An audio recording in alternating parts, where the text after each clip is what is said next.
Yurdumuzdan ziyarete gitsek illeşlerimiz paytahtymyzdaky Hedreti Omar mescidine geldiler. Musulmanlaryň esasy bayramlarynyň biri bolan Gurban bayramynyň öňsirasynda yurdumyzyň ähli welaýetlerine we paytahtymyza wekilçilik edýän watandaşlarymyz tutuş dünýäniň ziyaretçileriniň millionlar söti bilen bir hatarda sahawatly günlerde mukaddes Käbä taqdim etmek we beýleki däpde surlar berza etmek üçin Mekke'de hem de Medine'de bolarlar. Mekke Medine ziyaret etmek temiz ruhu ahlak gözelliklerini, insanperwerlik ýörelgelerini eýirmegiň nusgasydyr. Mukaddeslige ziyarete uğramak many mazmununa milli däp desturlarymyz, anan zatatlarymyz singen nurany ýörelgämiziň häzirki bagtyar we awadan durmuşymyzda üstünlükli rowaşlanýanlygyny, halkymyzyň döredijiligiň we ösüşleriň ýoly bilen öňe barýanlygyny alamatlandyrýar. Hem de jemgyýetçilik durmuşymyzda täze öwüşgün çaýar, täze oňy maksatlara ruhlandyrýar. Agdy birligimizi we jewsligimizi hadan potolandyrýar.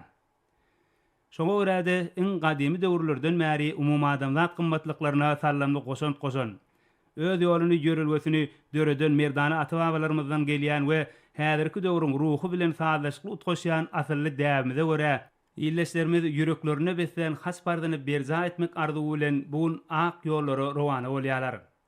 Ziyaretçiler Hedreti Omar mescidinden ak mermerli paytahtymyzyň halkara howa menziline geldiler. Olar bütün musulmanlaryň mukaddes ojagyna baryp, ol ýerde halkymyzyň bagtyar durmuşynyň berkidilmegi, ösüşleriň belentlikleri tarap önamly gadam urýan ýurdumyzyň her bir gününiň şanly wakalary, zähmet ýeňişlerini beslenmegi ornuny alada edýän Gahrman Hazy arkadagymyzyň we arkadagly Gahrman Hazy serdarymyzyň zanlarynyň sag, ömürleriniň uzak, belent başlarynyň aman bolmagyny dile geçsekdiklerini beýan edýärler. Watandaşlarymyz has bardyny berza edýän pursatlaryny beýik bir wardan mehriban halkymyzyň bagtyarlygyny, ata watanymyzyň awadanslygyny, Gahrman Hazy arkadagymyzyň, arkadagly Hazy serdarymyzyň baş taglygyny dile edip ayet doga okarlar. Berkirar döwletiň täze ýamanyň galkynçy döwründe türkmen halkynyň milli lideriniň saýasynda we arkadaly Gahrman serdarymyzyň parasatly ýol başçylygynda durmuşa geçirilýän beýik işlerde merdany halkymyza üstünlükleri arzu ederler. Ertir namazyny okanlaryndan soňra bu ýerde hormatly prezidentimiň tagallasy bilen üpçün edilen naçyn goş şekillendirilen türkmen uçaryna meni ornaşan illeşlerimiz kalplarynaky päk niýetleri bilen beýik Pragyň arzulan mukaddes ýurduna rowany bolarlar.